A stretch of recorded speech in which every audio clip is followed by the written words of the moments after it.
El derecho al sufragio es el que hace cambios. El derecho al voto hace los cambios que requiere nuestro país, que requieren los estados, ya que vamos a llevar representaciones a la Asamblea Nacional, que son los que legislan, imagínense esto, los que crean las leyes. ¿Qué nos puede decir con referencia a esto el doctor Claudio Fermín? Y bienvenido a su estación Radio Sintonía 1420, La Rebelde, en el distrito Capital. Bienvenido. Muchísimas gracias por la invitación y comienzo, aunque parezca simplemente una cortesía, pero es algo que muchos sentimos y debo decirlo, felicitando a Ana Karina por su cumpleaños. Tan bello, gracias. Que haya muchas alegrías, que vengan cosas buenas.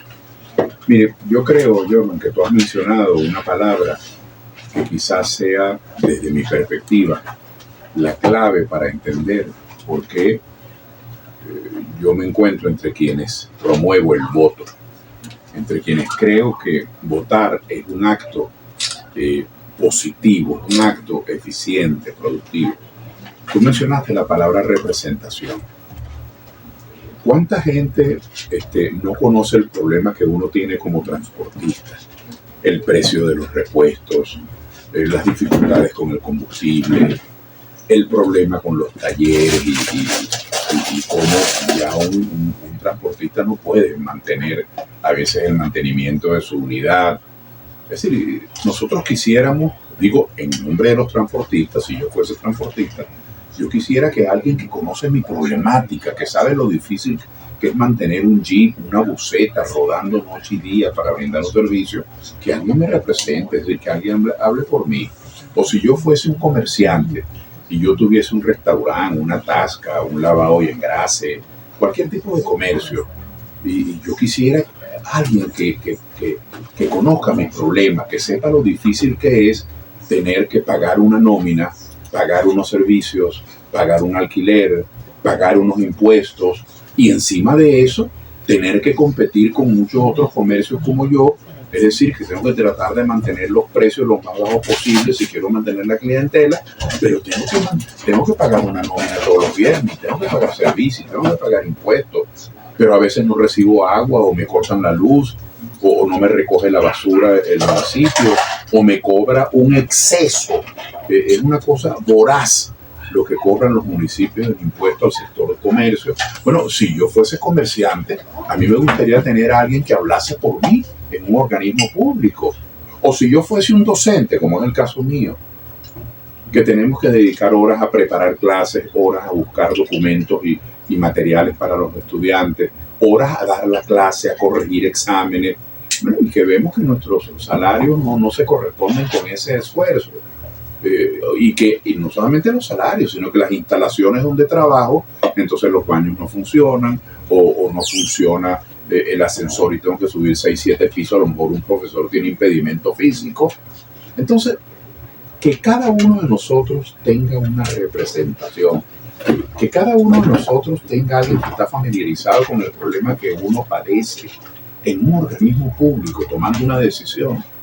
A veces yo he visto discusiones de proyectos de ordenanzas o discusiones de proyectos de leyes donde las personas que padecen esos problemas que esas leyes afectarían no están representadas.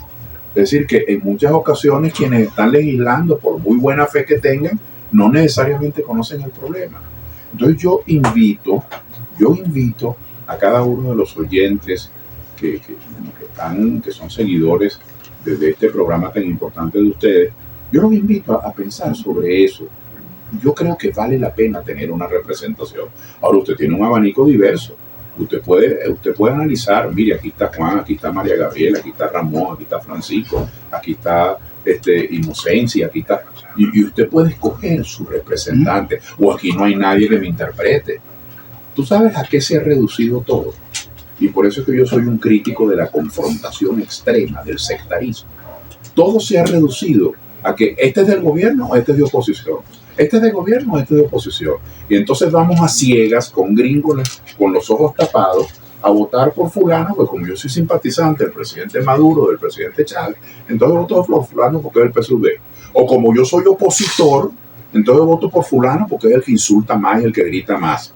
Yo entiendo que nosotros los venezolanos tenemos hay una dimensión del debate político que está allí, no la podemos ocultar. Es más, tenemos que tratar de resolverla.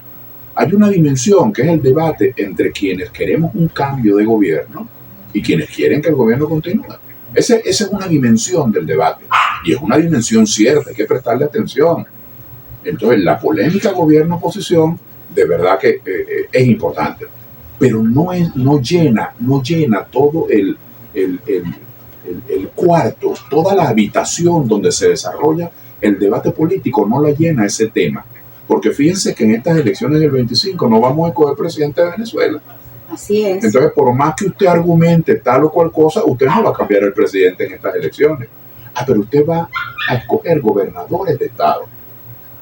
¿Cuáles de esos gobernadores de estado que se está postulando en sus proyectos de desarrollo regional toman en cuenta el sector que yo represento? ¿Qué propuestas está haciendo que pueda beneficiar al sector que yo represento? O dentro de estos señores y señoras que se están postulando, y me parece extraordinario que haya tanta gente con sensibilidad social de diversos partidos que se están postulando a la Asamblea Nacional, al Consejo Legislativo, uno puede preguntarse como votante, oye, ¿quién de ellos representa mejor mi sector? A mí que soy docente, o a mí que soy buhonero, o a mí que soy una persona de la tercera o la cuarta edad, o a mí que tengo un impedimento físico y quisiera que hablaran por mí, o yo que soy ecologista y veo que maltratan y hay ecocidios. Entonces, a mí me parece, Jordan, que tú diste en el clavo cuando mencionaste la palabra representación. Yo lo invito, claro, yo quisiera que usted votase por mí, por supuesto, eso es lógico, eso no requiere mayor argumentación, y que usted respaldara soluciones para Venezuela, que es donde yo estoy. Pero yo, en términos generales, más allá de ese deseo que es legítimo, yo invito a que usted tenga una representación. Porque si usted tiene un problema, si usted tiene unos reclamos, y usted los hace noche y día, pero usted termina siendo un ermitaño, porque usted los hace solo, encerrado en su cuarto, y no tiene quien hable por usted no tiene vínculos con nadie que pueda interpretar su problema y convertirlo en una propuesta, entonces, ¿qué está haciendo? Usted lo que está haciendo es torturándose. Entonces, si uno tiene un planteamiento que hacer o una queja que hacer, uno debería de tratar de buscar un megáfono, alguien que le dé volumen a esos planteamientos de uno, o alguien que esté bien ubicado, que tenga un consejo municipal, que esté en la asamblea, que pueda convertir eso en un proyecto. A mí me parece que eso es lo más eficiente. Por eso yo lo invito a votar, busque quien lo represente, trate de darle volumen a su justo reclamo, y así hagamos que de nuestro lado como ciudadanos que las instituciones funcionen mejor, porque se parezcan mejor al clamor popular. Excelente, Claudio. Ya están nuestros radioescuchas activos. Yamil Ron, buenas tardes, sintonía al día. Saludos a su invitado Claudio Fermín. Ciertamente hay que ver que lo que cuestan las cosas, y es importante estar unidos por Venezuela. Jesús Zavala, doctor Claudio, en estas elecciones del 25 de mayo se puede elegir uninominal, es decir, los diputados de Soluciones y gobernador por otro partido. Respóndele, por favor. Mire, hay tres maneras de usted votar por un diputado a la Asamblea Nacional. Donde quiera que usted viva en nuestro país, en cualquiera que sea la ciudad, el pueblo, el municipio, usted puede votar por nombre y apellido. Por María Pérez, por Juan García, por nombre y apellido. Eso es lo que llamamos el voto nominal. Y los votos nominales, para votar por nombre y apellido, el país se ha dividido en circuitos. Entonces, usted, donde quiera que usted esté, usted va a tener unos candidatos que son candidatos por nombre y apellido del circuito que llaman. Ese es el voto por nombre y apellido. Claro que usted puede hacerlo. Si a usted le gusta Rosario Marcano, independientemente de que sea de tal o cual partido, usted puede buscar Rosario Marcano, que está postulada por el circuito tal, usted va y vota por su nombre, aunque usted no pertenezca al partido de ella. Esa es una manera de usted elegir un diputado a la Asamblea Nacional. La otra manera es elegirlo por lista. Todos los partidos políticos presentamos una lista, y en esa lista, esa misma señora Rosario Marcano del ejemplo, puede estar en una lista y puede ir de primera o de segunda o de quinta o de tercera. Entonces usted vota por la tarjeta del partido. Al usted votar por la tarjeta del partido, usted está votando por la lista.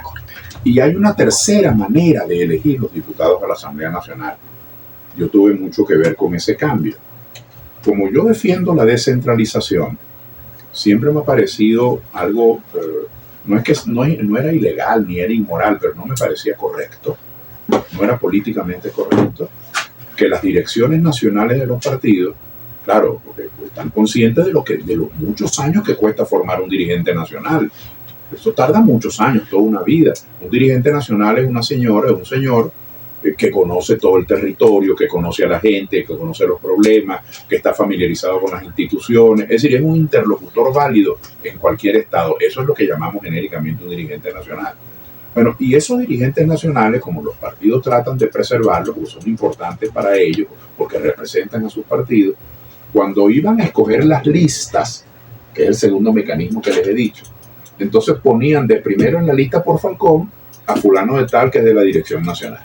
Y de primero en la lista por Apure a fulana de tal que es de la Dirección Nacional. Y a primero o segundo en la lista por Aragua por Carabobo a fulano de tal que es de la Dirección Nacional. Ahí no existía ninguna intención baja ni aviesa. Es una intención sana de preservar al liderazgo nacional. Pero ¿qué terminaban haciendo? Estos dirigentes nacionales terminaban convirtiéndose en tapones, en trancas para el ascenso de los líderes de cada uno de los estados. Y por eso propusimos hace pocos años, yo tuve que ver con esa propuesta, lo que hemos llamado la lista nacional. Entonces, así como usted puede votar por nombre y apellido en su circuito, así como usted puede votar por la tarjeta de un partido, está votando por la lista, usted también puede votar por la lista nacional. La lista nacional es para que esos dirigentes nacionales no se pongan de tapones a bloquearle el espacio que merecen los dirigentes que van emergiendo.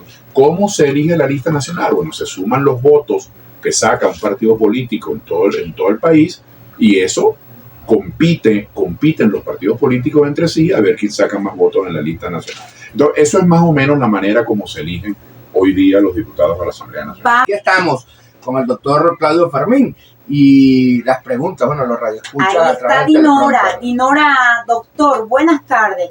¿Quién defenderá los votos de la oposición si es que acaso los venezolanos acuden este domingo? No creo, no hay fe, no hay credibilidad en la imparcialidad. Muy diplomático ese mensaje. ¿Qué le responde? Pero esa es una de las preguntas más interesantes y más inteligentemente planteadas que yo he escuchado en los últimos tiempos. Y voy a explicar por qué. Porque la oyente, la señora Dinora, o señorita, dice lo siguiente: ¿quién defenderá los votos? Fíjense bien, ¿quién defenderá los votos? Y aquí yo quiero dirigirme a los activistas de todos los partidos, no solamente del mío. Les quiero hacer un reconocimiento. Nosotros hemos debido haber tenido una divulgación, una campaña informativa del Consejo Nacional Electoral, de los propios medios, con todo respeto, de los propios medios de comunicación como una especie de contribución cívica en el tema de la responsabilidad social. Han debido informarle a la colectividad que hay elecciones el 25 de mayo. Lo ha debido haber hecho el Consejo Nacional Electoral, en mi opinión, lo tenía que hacer, y lo han debido haber hecho los medios de comunicación motu propio, voluntariamente, sin que les contraten ninguna cuña, porque es un servicio cívico para que el ciudadano pueda participar. Bueno, eso no ocurrió. Y ustedes saben quién es el que ha estado informándole a la gente que hay elecciones: los activistas de los partidos, del uno y del otro, de todos los partidos. Yo les quiero hacer un reconocimiento porque han tenido una gran contribución y sin embargo yo me he encontrado con gente que me dice sorprendido: ¿elecciones de qué? Yo no sabía que había elecciones. Hay mucha gente que no sabe que hay elecciones el 25 de mayo y si a eso usted le suma que hay gente que sí sabe que hay elecciones, pero su política es la abstención, entonces es de comprender, como dice la señora Dinora, que no hay en algunos sectores mucho ambiente. Pero yo le quiero decir a los activistas que están preocupados por quién defiende el voto. Bueno, para defender el voto, aplaudo a quien piense así que hay que defender el voto, pero para defender el voto tiene que haber votantes. Entonces yo me consigo también con otra ironía, que usted se consigue con gente que promueve la abstención y dice no vayan a votar, todo es una porquería, no vayan a votar. Y después en otra pregunta o en otra intervención dice no hay quien defienda el voto. Y yo pregunto, pero ¿y para qué tú quieres que se defienda el voto si tú estás llamando a no votar? Exacto. Entonces la primera defensa del voto es hacerse presente. Es correcto. Participar. Exactamente. La primera defensa del voto es participar, es promulgarlo, es consignarlo. Porque si usted no lo consigna, ¿qué es lo que usted va a defender? Entonces, son manipulaciones, son narrativas que en el fondo son falsas narrativas. Entonces, para aquellos que defendemos el voto, yo los invito en primer lugar a hacerse presente. Así es. Hacerse presente. Yamil Ron, los debates y escogencias son importantes, pero también la buena formación sociopolítica, la sensibilidad social, el trabajo en equipo. ¡Wow! De verdad que importante. Ismael, ¿cuáles son las propuestas de soluciones para Venezuela en la Asamblea Nacional? Pepe, pero que no se olviden del pueblo, Claudio, y de las diferentes situaciones de los ciudadanos. Sara, doctor, es que yo no he visto, como en otras ocasiones, ni siquiera una muestra del tarjetón insólito de Caracas. Sara. Claudio, tocayo, ¿qué pasó que no hubo primarias? Félix, saludos a Claudio Fermín. Alonso Mujica, hay que aclarar para que el pueblo conozca cómo va a asistir a votar, porque hay que decirle a la gente que debe ir a votar.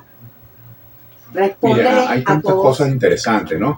Hablan de primarias, hablan del tarjetón, hablan de las propuestas. Déjenme comenzar por lo último, por las propuestas. Son varias, pero yo quiero subrayar una. Estamos escogiendo 3 tipos de funcionarios, vamos a decir así. 2 legislativos y 1 ejecutivo. Estamos escogiendo, o vamos a escoger, a los diputados de la Asamblea Nacional, que es el organismo legislativo del Poder Nacional. Es decir, la Asamblea Nacional es la que sanciona las leyes que rigen para todo el país. Es la que controla el Poder Ejecutivo. Es el organismo fiscal o contralor en términos constitucionales del Poder Ejecutivo. Eso es lo que estamos escogiendo. Y estamos escogiendo a los legisladores del Consejo Legislativo en cada uno de los 23 estados, porque en Caracas no tenemos Consejo Legislativo. ¿Qué hacen los legisladores del Consejo Legislativo? Con el gobernador, lo mismo que hacen los diputados de la Asamblea Nacional con el presidente. Pues ellos legislan para cada uno de los estados, ellos controlan los presupuestos, ellos hacen seguimiento. Entonces, fíjense, estamos escogiendo poder legislativo estatal, que son los legisladores de los consejos legislativos, que antes se llamaban Asamblea Legislativa, y estamos escogiendo diputados a la Asamblea Nacional, que es poder legislativo. El único poder ejecutivo que vamos a escoger son los gobernadores de estado. Los gobernadores de estado, perdonen que lo diga así, con un grafismo, lo voy a tratar de decir de una manera gráfica, están entrampados, porque no tienen recursos propios. El alcalde de Valencia, o el alcalde de Cumaná, o el alcalde de Barquisimeto, o el de Maracaibo, o el de Caracas, tiene en sus manos algo que la ley le permite, y es correcto, y es positivo que sea así, que es la recaudación. Recaudación. Ellos cobran impuestos. Si usted tiene un edificio, pues le cobran la patente, le cobran el derecho inmobiliario. Si usted tiene un comercio, usted tiene que pagar unos impuestos por su comercio. Y así sucesivamente, los alcaldes recaudan. El gobierno nacional, es decir, el presidente y sus ministros, también tienen gran cantidad de ingresos. Los ingresos petroleros, el impuesto sobre la renta, el impuesto al valor agregado.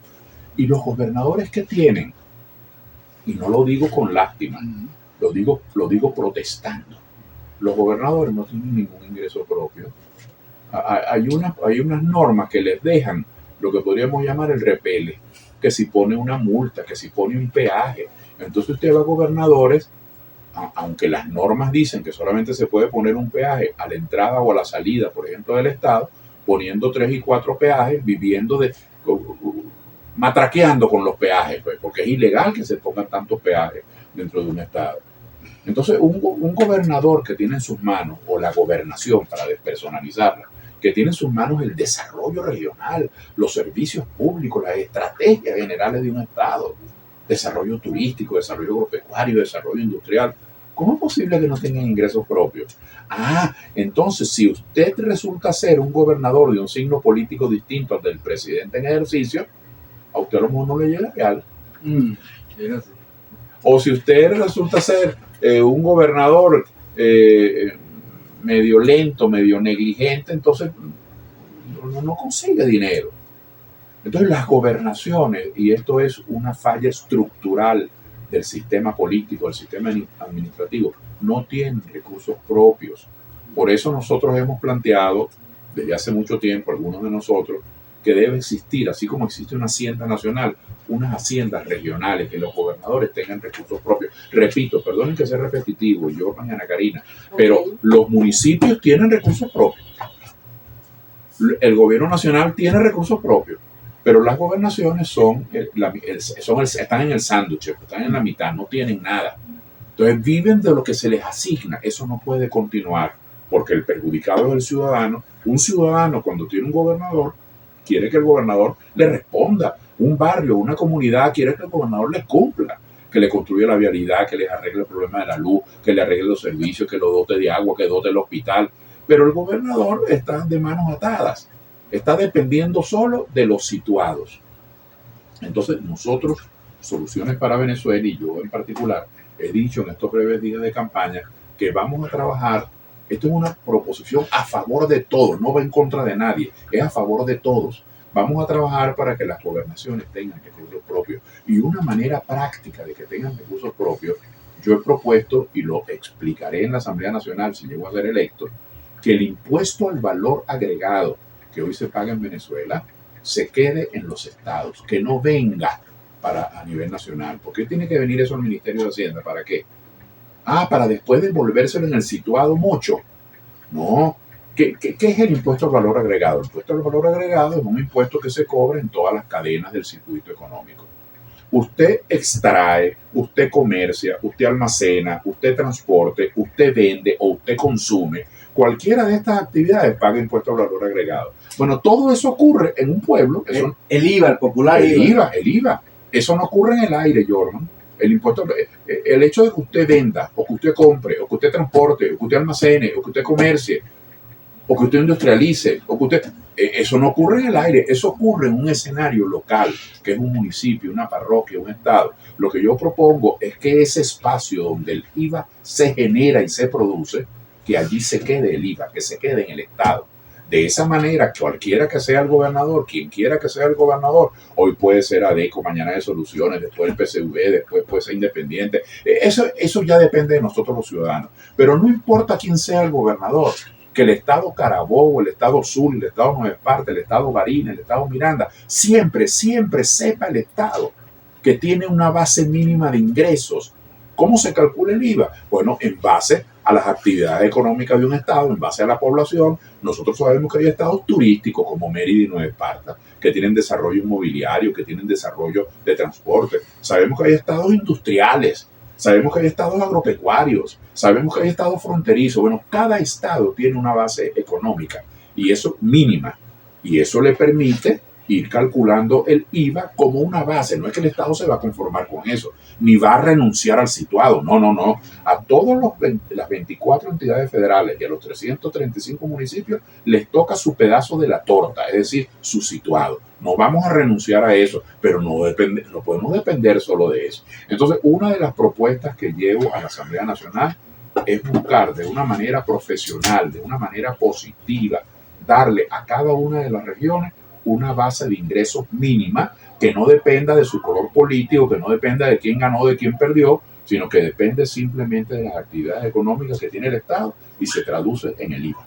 Excelente. Alonso Mujica, hay que aclarar para que el pueblo conozca cómo va a asistir a votar, porque hay que decirle a la gente que debe ir a votar, a ejercer su derecho. Régulo, buenas tardes. Primero, feliz cumpleaños, bella dama.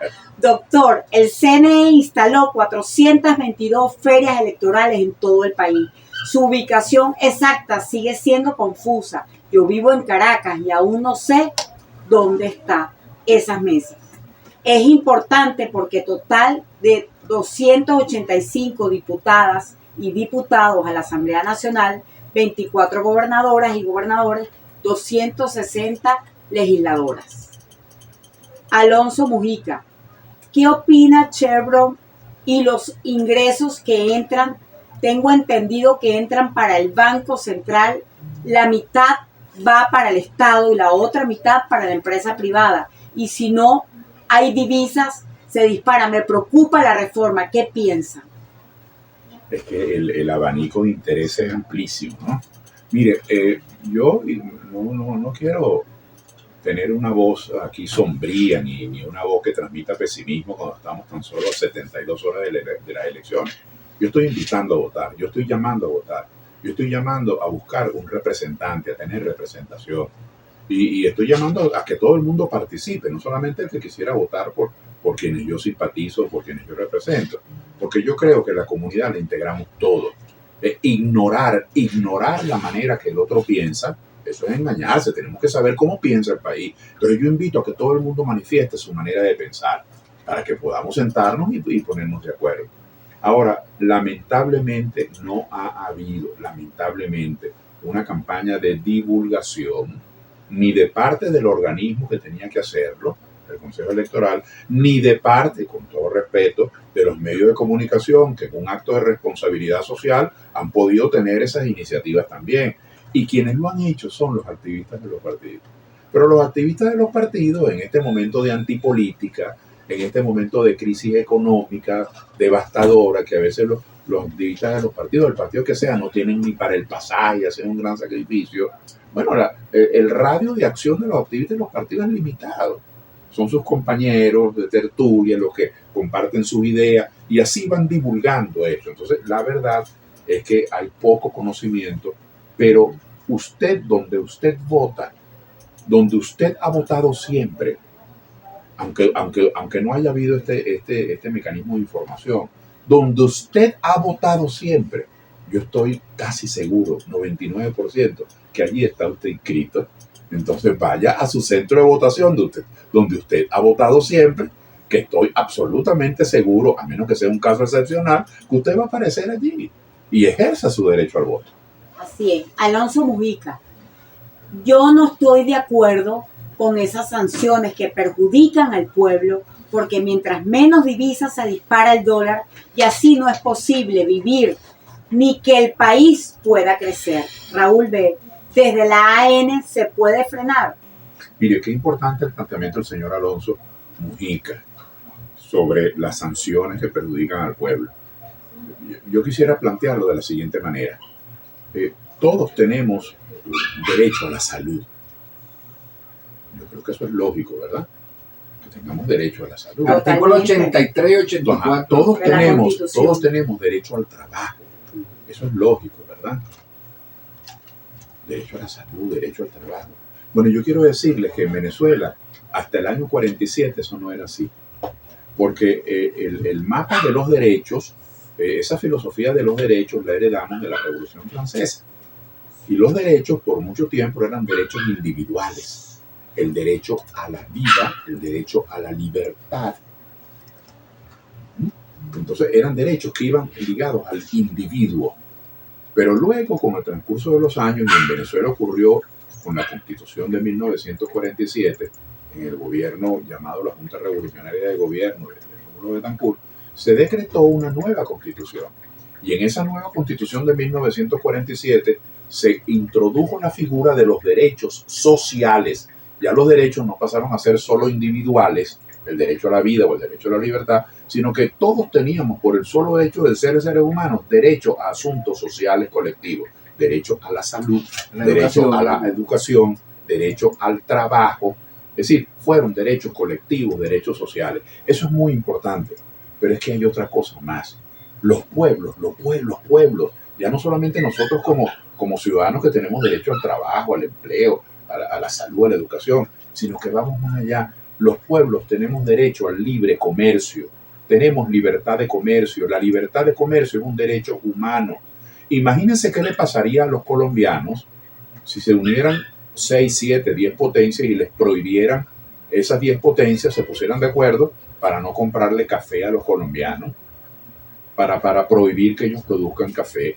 Imagínense qué le pasaría a República Dominicana o a España, que tienen, sobre todo España, un país industrializado, pero que tienen muchas fuentes de ingresos, pero su principal fuente de ingresos es el turismo. Imagínense que a los españoles y a los dominicanos les prohibiesen alquilar habitaciones de hotel, vender boletos aéreos, les prohibiesen ejercer el turismo. ¿Qué les pasaría?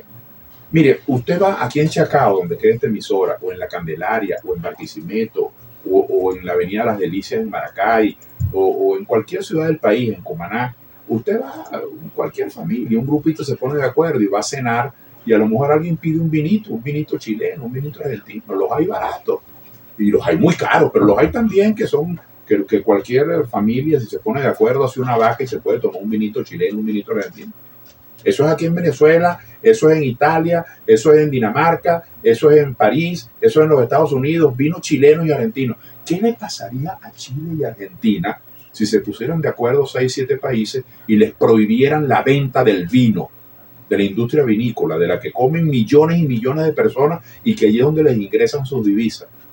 No se morirían de hambre. Yo quiero expresarles, sobre todo en nuestro país, que hay tanta politización en el mensaje. Eso es lo que nos ha pasado. Se han puesto de acuerdo unas potencias para asfixiar a Venezuela y han prohibido que nosotros vendamos petróleo y gas. El petróleo y el gas para nosotros es lo que es el vino para los chilenos, es lo que es el café para los colombianos, es lo que es el turismo para los españoles. Entonces yo invoco, me apoyo en esta muy valiente y muy sabia intervención del señor Alonso para decir que el bloqueo, las sanciones que prohíben a Venezuela vender su petróleo y su gas son un crimen, son una puñalada contra Venezuela. Claro, algunos la celebran, algunos se ríen, algunos estarán burlándose de lo que yo digo, porque ellos creen que lo que hay que hacer es hacerle daño al gobierno. No, quien sea el gobierno, a los venezolanos nos conviene vender nuestro petróleo y nuestro gas. Por supuesto, nosotros también queremos tener desarrollo industrial, tener desarrollo agropecuario, tener desarrollo tecnológico. Por supuesto que nosotros queremos diversificarnos, pero la fuente fundamental de nuestra economía es el petróleo y el gas. Y lo que se está haciendo con el bloqueo es un crimen contra Venezuela. Así es, Alonso termina su idea con los dólares de Chevron. Si cae la producción petrolera, cae todo. Vamos a un corte musical y ya regresamos.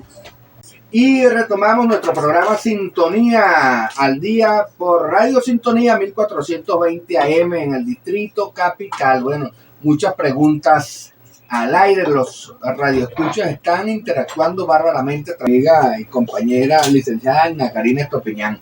Ayer Raúl mencionó o hizo a través de nuestras redes sociales, a través de la www.radiosintonía1420.com.be, una pregunta importante, como ¿es necesaria una constituyente, doctor Claudio Fermín? Miren, ya los venezolanos llevamos 27 constituciones. No se trata de que eso nos marque de una manera negativa, porque no hemos logrado encontrar la constitución o la cambiamos con quien se cambia una camisa, o que eso nos marque de manera positiva, porque pudiéramos construir una narrativa de que siempre estamos buscando la mejor constitución. Yo creo que eso es adjetivo.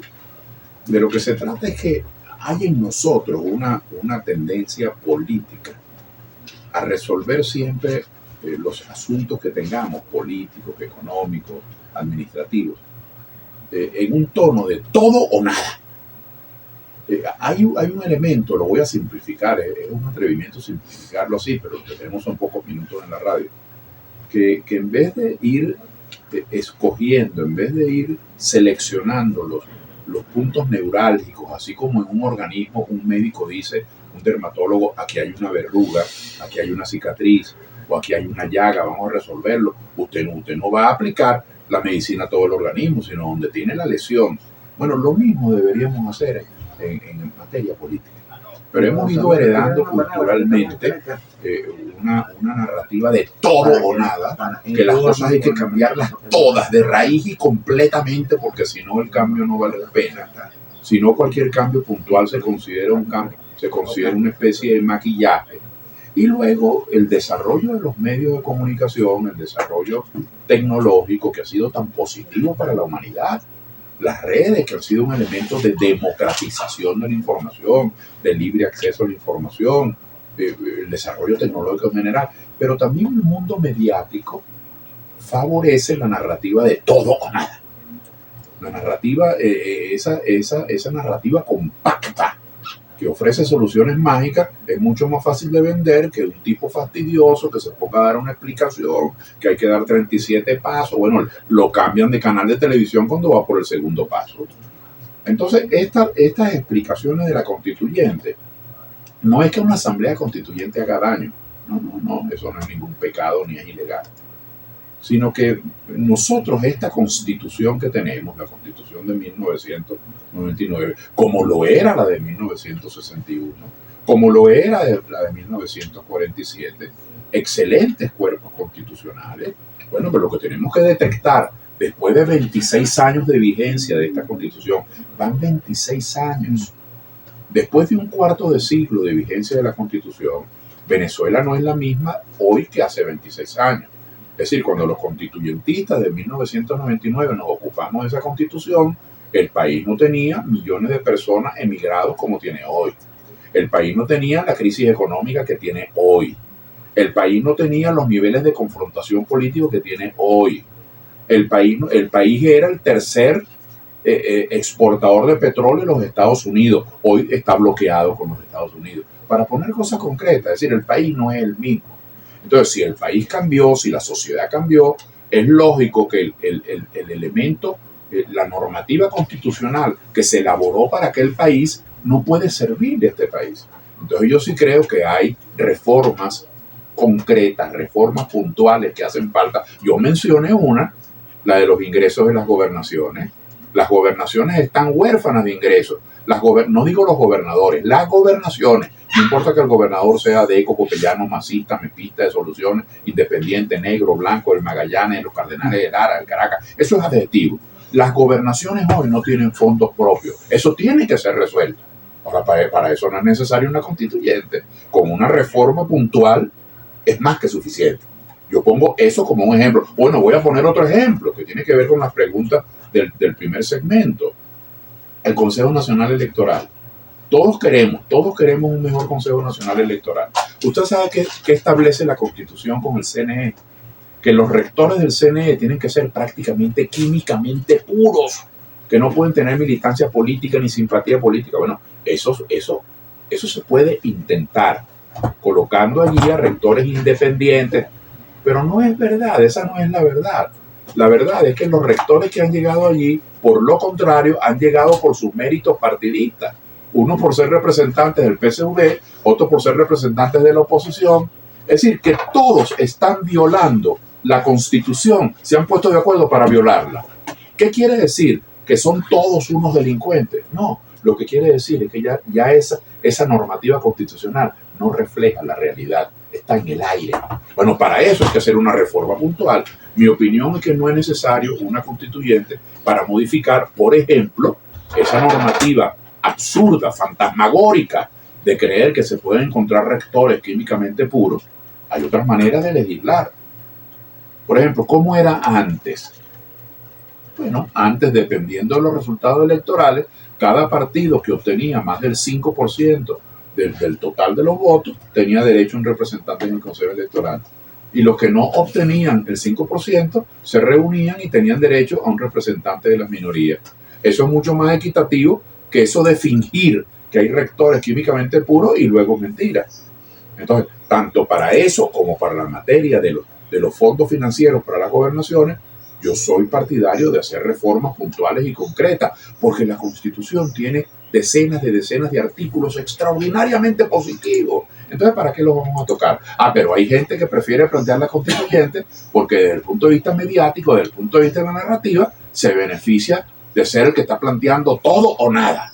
Eso siempre da más resultados, pero puede ser más conflictivo e inútil, completamente inútil.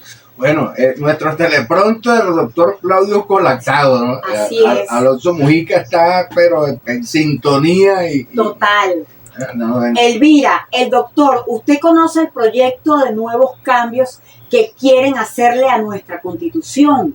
Alonso Mujica, ¿puede explicar, Claudio? Y también me gustaría, si no hay explotación petrolera, ¿cómo hacen para dar el situado constitucional? Arquímedes. Y según la Constitución, ¿cómo serían los ingresos de las gobernaciones? Silvio, Pero, ¿y las gobernaciones? ¿Cómo se mantiene? ¿Cómo tener recursos propios? Eleazar, ¿de qué manera pueden las gobernaciones poder resolver la situación económica de las gobernaciones actualmente? ¿Cuál es el ingreso para las gobernaciones? Sara, ¿cómo es posible que nuestra pensión siga siendo 130 bolívares? ¿Qué plantea su partido? Chelique, es una gran canallada de los que piden sanciones y de los que prohíben la venta de petróleo y gas. Efectivamente son unos canallas. Mire, es que caramba, venir a este programa de ustedes es espectacular. No, es que es una actualización al día con los sentimientos de la gente, y la gente está allí hablando con sinceridad. Y está ahogada, quiere respuesta. Mire, es que y estos programas que no solamente sirven para informarnos, para contrastar, para polemizar, también hacemos aquí catarsis, pues también aquí explotamos y decimos las cosas que no podemos decir en otros sitios. Mire, yo les voy a dar una cifra. Ya tenemos 13, desde que llegó el presidente Maduro, ya tenemos 13, 14 años con sanciones muy fuertes. Ustedes saben a cuánto, en cifras redondas, no voy a entrar en centenas ni en decenas, en cifras redondas, cuánto era el ingreso público en Venezuela, el presupuesto público hace tan solo 12 años, 11 años, 70.000, 75.000 millones de dólares. ¿Ustedes saben a cuánto monta el presupuesto de este año? No llega a 7.000 millones de dólares. Bueno, ¿y cómo va a ser? ¿Se lo roban? Bueno, no llega a 7.000 millones de dólares porque no hay ingresos. Porque nos han prohibido vender petróleo y vender gas. Porque nos han sacado de las transacciones financieras internacionales. Porque no se pueden hacer. Venezuela está aislada del mundo financiero. Venezuela paga sus cuotas y no tiene acceso a los créditos del Banco Mundial, no tiene acceso a los créditos del Banco Interamericano de Desarrollo. Venezuela, porque hay toda una conspiración que cree que en la medida en que se asfixie al gobierno venezolano, bueno, se va a salir del gobierno. ¿Cuál ha sido la experiencia? Primero, bueno, que los que han pagado los platos rotos han sido millones y millones de venezolanos, con el cuento de que asfixiando, de que bloqueando a la gente para que no se lo roben. Ese es el argumento. Entonces, ¿para qué van a vender petróleo? Vamos a prohibirle eso, que si no todos se lo roban. Bueno, con ese argumento, entonces usted va a los hospitales le piden un kit. Porque no tienen cómo mantener el alcohol y la gasa. Y usted va a los liceos, que es una cosa vergonzosa en muchos pueblos del país, y entonces los muchachos se tienen que sentar en el piso, porque no hay con qué comprar pupitre. Por supuesto, yo no excuso a esos gobernantes no les encuentro explicación, porque lo que deberían hacer es poner ese gasto como el gasto prioritario y no tener 30, 25 directores y tener 4 y 5 escoltas. Bueno, aquí hay organismos, usted se encuentra 40 porteros y lo que hay son 2 puertas. Entonces eso no tiene sentido.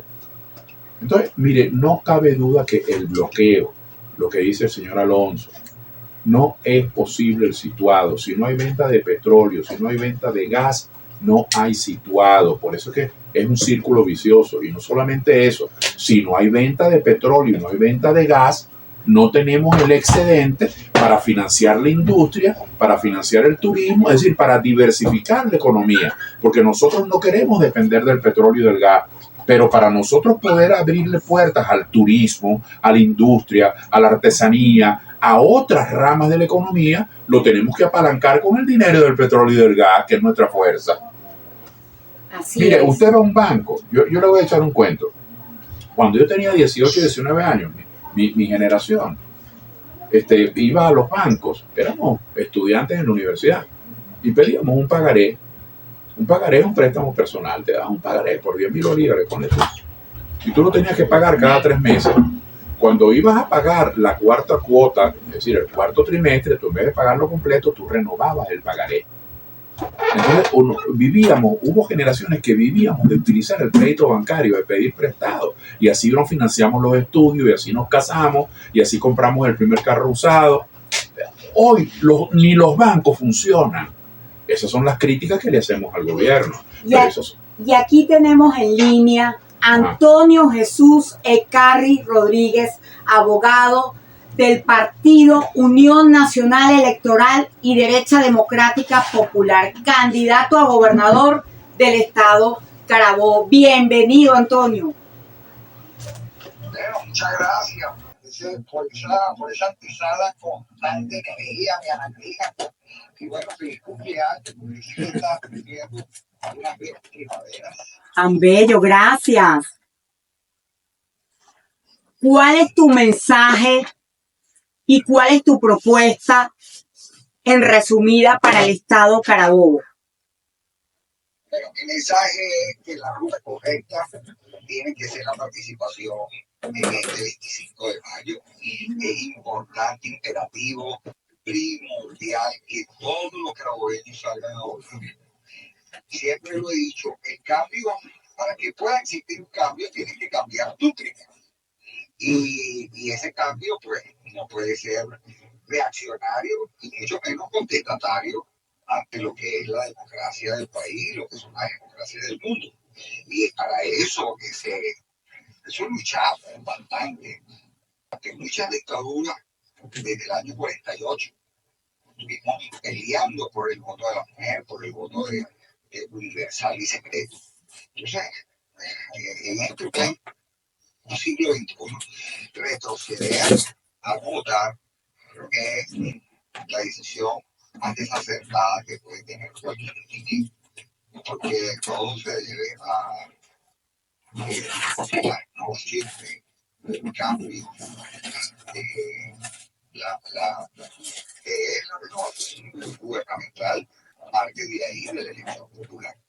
Entonces, nuestras propuestas son muy claras porque el transitar en el recorrido de transitar electoral recogen muchas ideas y sobre todo en la trayectoria que tú misma me conoces, Ana Karina, y los que me están escuchando, saben que he sido un hombre incansable en la lucha social desde este Estado y de este país, porque no solamente he luchado contra el régimen en el Estado Carabobo, sino a nivel nacional también. Y todo lo que dice la gente es que necesita de verdad una renovación, un cambio, tener una propuesta muy clara sobre lo que es la asistencia social, la educación, la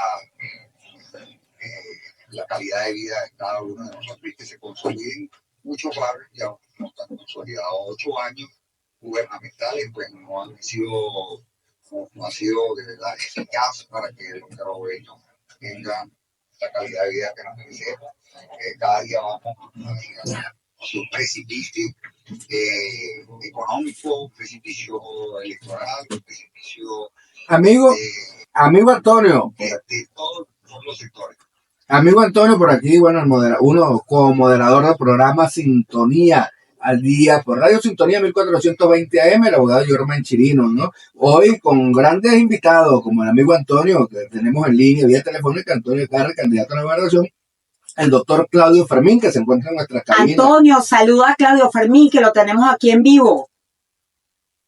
Por supuesto, oye, lo estuve escuchando, lo conozco bien. Hicimos algún recorrido cuando fue candidato presidencial y lo estuve acompañando, inclusive, por ahí por los lados de la Florida. Y de verdad que encantado y un privilegio tener Antonio. su programa. Y un hombre que no lo considero un político más, sino un estadista de este país. Ay, tan amable, Antonio. Gracias. Yo estoy oyéndote con mucha atención. Gracias por tus amables conceptos. Bueno, tengo que expresarlo. Yo tengo un profundo afecto, un gran respeto, un gran cariño, no solo por su familia, sino por Antonio. A Antonio lo quiero muchísimo. Es un gran luchador. Y bueno, nada, aquí estoy escuchándote y este es el último día de campaña, así que presto atención. Así es. Un abrazo grande. Cierre de campaña. Bueno, Antonio, de verdad, éxitos, bendiciones para ti, los mejores deseos. Un mensaje para despedirte. Para este 25 de mayo, cuenta. Bueno, que dejemos la demagogia y la mentiras. Los políticos tenemos que transformarnos, los partidos políticos también deben transformarse. Debemos hablarle con claridad al pueblo venezolano, decirle que nosotros solo somos un producto, nosotros somos un hilo conductor de la voz popular. escuchada. Mientras que trabajemos de la mano de nuestra población, con sentido, con amor, con dolencia, como nos duele el Estado Carabobo, nos duele cada región, cada rincón de Venezuela, nosotros vamos a triunfar y vamos a tener los espacios suficientes para representar a nuestra profesión con ideas, con formación política y con una gran sentimiento por cada uno de nuestros pueblos, de nuestros ciudadanos. Excelente. Es importante y cada quien tiene que seguir en su camino. Y bueno, y que el que salga favorecido, bueno, y el que no, siga trabajando por su pueblo, porque no es un tema electorero para los que somos líderes sociales, continuamos y sin ilusiones también. Así es. Bendiciones para ti. Muchas gracias. Sintonía el día 1420, Distrito Capital. Bueno, doctor Claudio, continuamos. Ahorita los compañeros políticos llamando al sufragio, a la no abstención, como lo mencionó y lo menciona el doctor Claudio Fermín, es una forma de protesta, más no una forma de cambio. El teleprompter está colapsado el día de hoy. Chelique nos pregunta, ningún país debe ser bloqueado, ya que los que sufrimos somos los pueblos. Ninguno. Porque, insisto, perdóname que te interrumpa, yo, pero lo que dice el señor Chelique es la verdad. Mire, así como yo hablaba que al principio el contexto eran los derechos individuales, el derecho a la vida, el derecho a la libertad, que son sagrados. Después hubo un avance en los derechos sociales del colectivo, el derecho a la salud, a la educación, al trabajo. Pero además hay un derecho de los países, de los pueblos, que es el derecho al libre comercio. A ningún pueblo se le puede obstruir el libre comercio. Aquí la primera obstrucción al libre comercio lo hicieron los piratas. Hace siglos, la piratería, que se metía en alta mar a tratar de interrumpir un envío, una encomienda de un comprador para un vendedor, de un pueblo a otro. Pero la piratería es de hace siglos. Pero hoy hay un mecanismo pirata, que grandes potencias pretenden controlar a pequeños países, bloqueándolos, sancionándolos. Eso es simplemente un crimen. Eso es igual que una guerra, porque en una guerra usted mata a la gente con balas, con bombas, y aquí mata a la gente de hambre. Es lo mismo. Entonces el bloqueo es un crimen contra Venezuela, y si algo deberíamos los venezolanos alcanzar, no importa la posición política, quiera usted ser de tal partido, del otro, quiere el cambio, quiere el continuismo, eso es un debate entre nosotros. Pero los venezolanos no podemos meternos autogoles. Los venezolanos, no importa cuál sea nuestra posición, tenemos que estar contra el bloqueo, porque eso atenta contra el país. Y tenemos aquí en línea Armando Amengual, candidato a diputado a la Asamblea Nacional por el Circuito 3 y la lista de Carabobo, Alianza, Unión y Cambio en un Nuevo Tiempo. Bienvenido, Armando, y aquí tenemos a Claudio Fermín, salúdalo. Gracias, Ana Karina, la verdad siempre es un gusto conversar contigo y siempre es un gusto escuchar y saludar a un gran venezolano como es Claudio Fermín. Muchas gracias, Armando, un abrazo con mucho afecto, mucho éxito. Vaya uno de vuelta, Claudio. Cuéntame, ¿cómo te preparas para estas elecciones y cuál es tu mensaje para todos los venezolanos? Bueno, mira, con mucho ánimo y con la tranquilidad de hacer lo que los demócratas sabemos hacer, que es dialogar, participar, promover el voto y promover una posibilidad de cambio a través de la vía pacífica, constitucional y electoral. Una campaña que ha sido muy atípica, es una campaña muy corta, lamentablemente ha predominado el tema de la desinformación. Esperamos que el CNE es una campaña informando a la gente de que el proceso electoral y de los cargos que van a elegir, eso no fue así. El tiempo, además de corto, bueno, tenemos que enfrentar ese problema, además de lo lastimoso llamado a la abstención. Sin embargo, hemos encontrado con mucha conciencia en un pueblo que va a expresar nuevamente el sentimiento de cambio que aún está vivo en el venezolano y se va a expresar en las urnas electorales el próximo domingo para construir una asamblea nacional donde en realidad una asamblea nacional que sea capaz de lograr encuentros alrededor de los problemas que padecen todos los venezolanos sin distingo de colores políticos.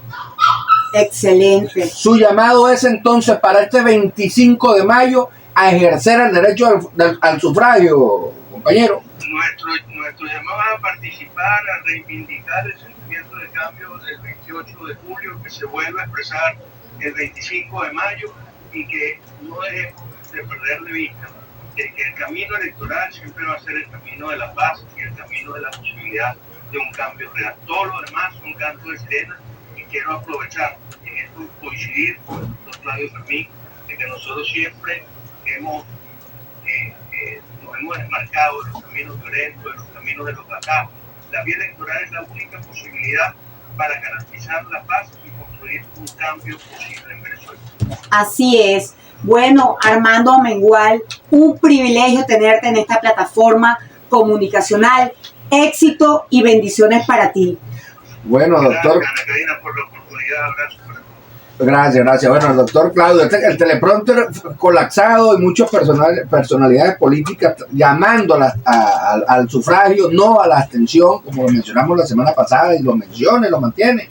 La abstención es un derecho, protesta respetado de cualquier conciudadano, pero solo los cambios se logran a través del sufragio, del derecho al voto. El teleprompter colapsado, y viene otro compañero también a interactuar. Queremos responderle a todos los radioescuchas que han participado. Julio Jesús nos dice, bueno, es que las causas de estas caídas son complejas y multifacéticas, incluyendo las sanciones internacionales, la falta de inversión en la industria petrolera, la corrupción y la mala gestión de PDVSA. Bueno, no hay, Julio Jesús, no hay una razón única, pero ahora, ¿quién nos comprará? Se comenzará a hacer más patética nuestra situación. Si ya no hay salud, debes comprar todo si vas a un hospital, los liceos derrumbándose, la inseguridad, las matracas para los agricultores y más y más y más. Yo, ¿puedo hablar? Sí, por supuesto. Mire, qué importante, Julio Jesús, se llama el señor, ¿verdad? Qué importante esta intervención. Yo soy un crítico del bloqueo, yo denuncio el bloqueo, yo digo que eso es una puñalada contra el país, protesto el bloqueo. Me da vergüenza, me da un gran dolor que haya venezolanos que le peguen a su familia, que crean que el bloqueo los va a beneficiar políticamente. Pero el señor Julio Jesús ha dicho algo que es correcto. El bloqueo ha hecho que la crisis se ponga, vamos a decir, para decirlo en términos gráficos, del 1 al 10, la crisis se ha puesto 9 con el bloqueo. Pero eso no quiere decir que la crisis le inventó el bloqueo. Antes del bloqueo existían malas políticas económicas, actos de corrupción, arbitrariedades, improvisación, poco profesionalismo. Es decir, no es que el país era Disneylandia, no es que el país era un paraíso antes del bloqueo. El señor Julio Jesús tiene razón. No perdamos de vista que nuestros problemas son anteriores al bloqueo, pero tampoco perdamos de vista que el bloqueo, el malestar que antes estaba en un nivel 3 o 4, lo ha convertido en un nivel 9 o 10. Entonces tenemos que tener claro esos elementos de análisis. Bueno, el teleprompter, como mencionamos, colapsado, ¿no? Joan Mato nos menciona, saludos desde Higuerote, Barlovento, feliz cumpleaños, linda Ana Karina, deseándote lo mejor y más bonito que se pueda desear, paz, abundancia y prosperidad. Igualmente Mayra, Náguara, constituciones acomodaticias a cada gobierno. Sara, ¿cuál es el mejor perfil para rector del CNE? Denises, ¿qué quedó de la reciente constitución o constituyente? Nos pregunta Denises. También Marcelos R. Saludos, mi estimado Claudio. La caída de la producción petrolera ha reducido significativamente los ingresos en divisas de Venezuela, lo que ha llevado a una profunda crisis económica y la inflación venezolana. Marcelo, alcanzando niveles récord, la escasez de alimentos, las medicinas es común y la pobreza y la desnutrición ha aumentado drásticamente. Y aquí tenemos a nuestro otro invitado, Emilio Useche, politólogo, analista político, votolista, candidato independiente, encabezando la lista a la Asamblea Nacional por Caracas de Arepa Digital. Un aplauso para ti, bienvenido. Muchas gracias por este espacio. Y bueno, un saludo a los radioescuchas. Complacido de compartir estos micrófonos con el profesor Claudio. Y bueno, aquí estamos para compartir un rato con ustedes. Y llamar al sufragio. Y en la unión está la fuerza. Paz, amor con inteligencia. Vamos a un corte y ya regresamos. Y vamos a darle el micrófono a nuestro invitado Emilio Useche, politólogo, analista. Invita a todos los ciudadanos venezolanos este 25 de mayo a ejercer su derecho, por favor. Sí, bueno, para los demócratas esto es un tema ético, el participar. Yo creo que una de las cosas que necesitamos rescatar es el espacio público para que siga habiendo política. No puede haber política sin espacio público. Y eso nos tiene que también llamar a la reflexión a nosotros como ciudadanos y como miembros de una nación. Y desde mi punto de vista es una república que está en crisis y que la estamos perdiendo. Necesitamos apropiarnos de esa cosa pública, de esa república, construir espacio público y encontrarnos a debatir nuestras diferencias.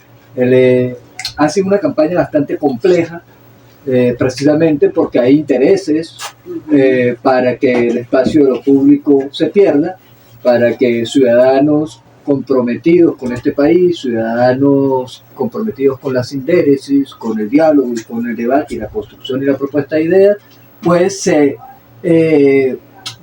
aíslen o piensen el dejar de participar.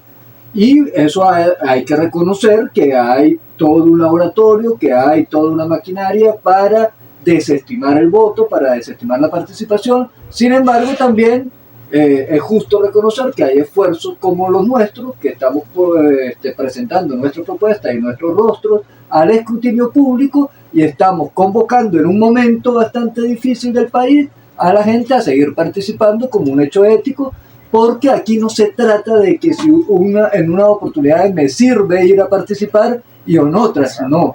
No, los que estamos aquí creemos en la participación, hemos participado todo el tiempo y porque creemos en que el voto es el ejercicio, es el instrumento que tiene el ciudadano para poder legitimar las instituciones. Y si nosotros estamos diciendo de que hay una crisis de legitimidad en la institucionalidad de la República, entonces no podemos nosotros atacar al voto, que es el instrumento que nos va a ayudar a nosotros a legitimar la institucionalidad republicana. Así es. Y siguen llegando los mensajes. Joan Mato, saludos desde Higuerote, Barlovento. Feliz cumpleaños, linda Ana Karina. Deseándote lo mejor y más bonito que se pueda desear. Paz, abundancia, salud y prosperidad. Joan, bendiciones para ti. Qué belleza de mensaje. Omaira, Naguará, constituciones acomodaditas a cada gobierno. Sara, ¿cuál es el mejor perfil para el rector del CNE? Denis, ¿qué quedó de la recién constitución de la constituyente? Marcelo, saludos mi estimado Claudio. La caída en la producción petrolera ha reducido significativamente los ingresos en divisas de Venezuela, lo que ha llevado a una profunda crisis económica, la inflación venezolana. Marcelo, alcanzando niveles récord, la escasez de alimentos y medicinas es común y la pobreza y la desnutrición han aumentado drásticamente. Daniel, el que pida sanciones y bloqueos son traidores a la patria. ¿Y dónde me dejan el deterioro de la infraestructura, Rubén? Petrolera ha aumentado el riesgo de accidentes, derrames y fugas de hidrocarburos, contaminando el agua, el suelo, el aire y los afectados, la biodiversidad, Rubén, y la salud. Las legislaciones, si no se actualizan en torno a la realidad actual, pierden pertenencia. Leonor, ya me estaba asustando, creía que defendías el abandono del Estado al pueblo y el deterioro, el abandono de nuestras infraestructuras, la toma de empresas para después dejarlas en abandono absoluto. Los legisladores son tan importantes que el presidente y los gobernadores y alcaldes, porque son los que deben interpretar nuestras necesidades y traducirlas en soluciones. Miguel Sánchez, saludos desde Katia. Entonces, doctor, ¿cuál es la solución ante este país casi en una crisis en el que estamos viviendo? Y bueno, ¿qué nos diría Ulises? Antonio y Claudio son excelentes políticos, hombres inteligentes y centrados en la situación sociopolítica y geopolítica y comprenden cómo funciona. Ulises, feliz cumpleaños, Ana Karina, gracias. Álvaro, Saludos desde La Campiña. ¿Cómo nos afecta a partir de junio al reducir nuestra capacidad de exportación y de satisfacer la demanda interna de combustible y la partida de Chevron? Rodolfo, si una renovación clara y precisa. Juan, ¿qué piensas que los salarios de los empleados públicos estén a base de bono y el Estado no realiza el ajuste salarial para las prestaciones y mantienen aún el salario en 130 bolívares? El teleprompter full. Mira, Rodolfo, Mirna, Hernando Subero, Dino Palacios, Tatiana, Simón, todas preguntas, interrogantes inteligentes, quisiéramos responderles a todos. Por allí está Tatiana, no sé, me estoy volviendo loca. Acabo de leer que el CNE habilitó 12 centros de votación para la Guyana Esequiba. ¿Cómo así? ¿Qué no pueden responderle los políticos Bruna, que tenemos allí? Caramba, Aquí. ¿Y dónde están esos 12 centros de votación para la Guyana Esequiba? Bueno, hay un tema novedoso en esta elección. El pueblo de Venezuela está primero reivindicando sus derechos con respecto al tema de nuestro territorio de la Guyana Esequiba. Eso es muy importante tenerlo claro porque el hecho de que haya una coyuntura electoral y se esté eligiendo por primera vez el gobernador de la Guyana Esequiba y bueno, y todo lo que significa la diatriba electoral en cuanto al tema técnico, no nos puede poner a debatir o a caer en el dilema de que si ese territorio nos pertenece o no nos pertenece. No, ese territorio nos pertenece y como estamos haciendo ejercicio de soberanía, pues entonces estamos eligiendo el primer gobernador en la Guyana Esequiba. Con respecto a los 12 centros de votación, bueno, entiendo de que es un tema técnico del CNE y bueno, el CNE debe de explicar porque son 12 centros de votación para la Guyana Esequiba. Excelente. Bruna, a jugar perolita, pues saludos doctor Fermín y feliz cumpleaños. Ella es la que pregunta por los centros de votación para la Guyana Esequiba. Un mensaje para todos los venezolanos de corazón en estos momentos, a días de este gran momento histórico de estas elecciones. Miren, yo siempre cargo en mi memoria una frase de esas ligeras, domésticas, que se dicen en la cocina de la casa, que le decía mucho mi abuelo a mi papá, a mi tía, una frase común y corriente de un músico, un educador margariteño que le decía a sus hijos: iguales no son ni los dedos de las manos, aunque anden juntos. Iguales no son ni los dedos de las manos, aunque anden juntos. Era un mensaje para algunos trivial, pero yo lo tomé siempre como un gran símbolo de un consejo dicho en un lenguaje sencillo. Era valorar la identidad de cada quien, la diversidad de cada quien, pero era llamarle la atención a cada quien diciéndoles: si no están juntos no valen nada o valen poco. Así que iguales no son ni los dedos de las manos aunque anden juntos. Ese es un himno a la libertad individual, pero es un himno también a la acción colectiva. Entonces, estas elecciones nos toman a los venezolanos, que somos los dedos de las manos, somos distintos, pero andamos juntos. Entonces, cada quien vote por quien simpatice, cada quien identifíquese con aquel que lo representa, dele fuerza, porque darle fuerza a esa persona que lo representa es darse fuerza a usted, porque usted va a tener a quien acudir y a quien hable por usted. Bueno, esa es la democracia, ¿no? Ahora, los resultados, yo no sé cuáles van a ser los resultados, yo aspiro que quedemos bien cada quien, pero los resultados van a ser diversos, van a ser, como decíamos antes, como un juego de prismacolor, va a haber colores diversos. Eso es lo que aspiran a los demócratas, que todos los colores estén retratados en esa fotografía. ¿Qué aspiran los autócratas?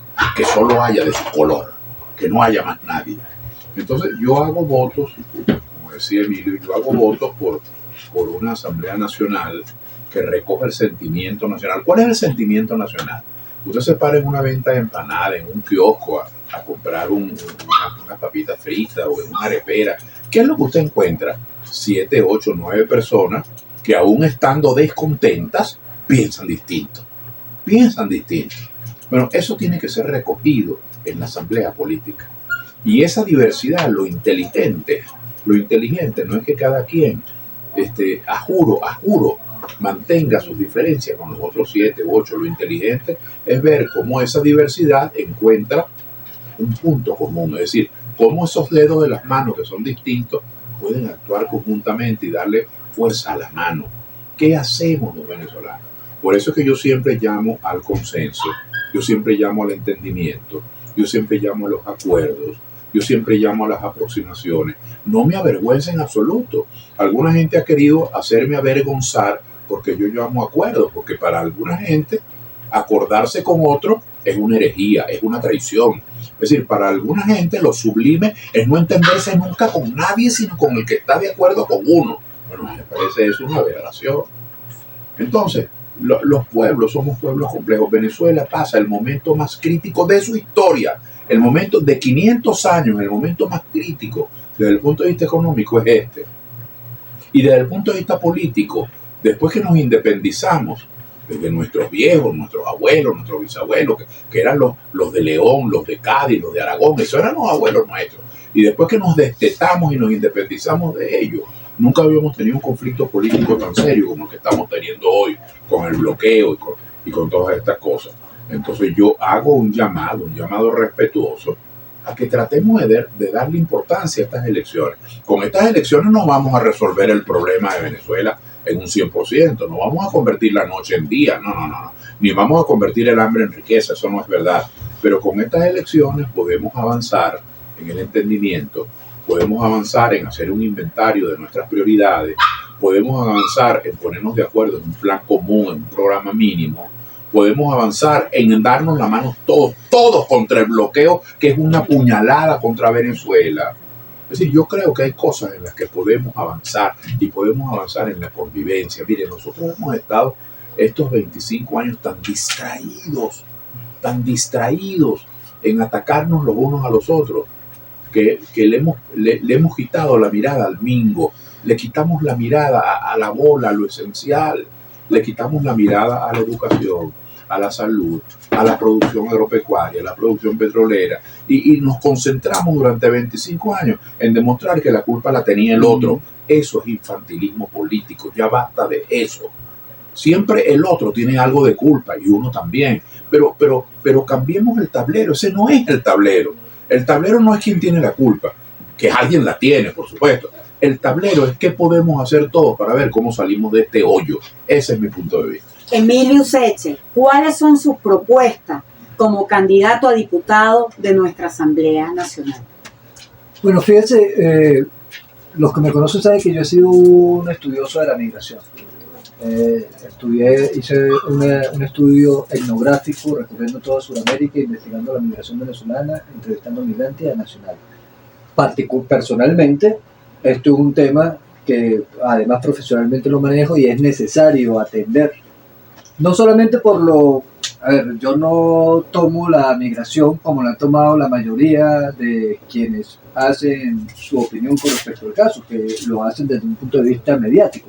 No, yo la tomo desde el punto de vista científico, o sea, hasta que nosotros no comprendamos que se ha perdido en el bono demográfico nuestra capacidad de poder desarrollar y reconstruir el país, porque se fue el 30% de nuestra población, pero ese 30% no es que solamente se fue un número que representa el 30%, no, se fue la inversión de 20 años o más de toda una sociedad en la construcción, en educación, en profesionales, en infraestructura incluso, porque se invirtió en una infraestructura para darle conocimiento a una población. Esa población no pudo conseguir acá su condiciones para desarrollar su vida y tuvo que salir a buscar otro territorio en donde desarrollar su vida. ¿Eso qué significa para el país? O sea, nosotros aquí hablamos mucho del recurso y de la riqueza del país, pero se nos olvida hablar del recurso humano, que es el más importante. Los países los construye la gente. Entonces, cuando tú vas a la calle y empiezas a ver que tenemos una economía informal, que tenemos una sociedad precarizada, Y cuando hablo de precarizada no solamente hablo materialmente, lo hablo también intelectualmente, académicamente, cuando el conocimiento es bastante, muy poco accesible a la gente, el conocimiento de calidad, pues entonces a mí particularmente le he puesto el foco en la ley orgánica de movilidad humana, por ejemplo, para atender ese tema.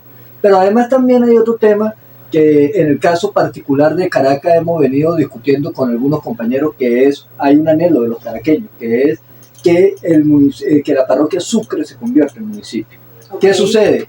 Que Caracas es inviable, o sea, el municipio Libertador como ciudad, como está planteado, y bueno, el compañero Claudio puede incluso profundizar sobre esto, porque trabajó, porque fue alcalde de la ciudad de Caracas. Tiene conocimiento. Tiene conocimiento de práctica, claro. y es interesante este diálogo intergeneracional que estamos teniendo, porque seguramente él lo vio desde su experiencia hace muchos años. No recuerdo ahorita en qué año fue que fuiste alcalde de Caracas, creo que hace más o menos 90, 91, 92. Bueno, imagínate, hace más o menos unos casi 30 años. Sí, primer alcalde.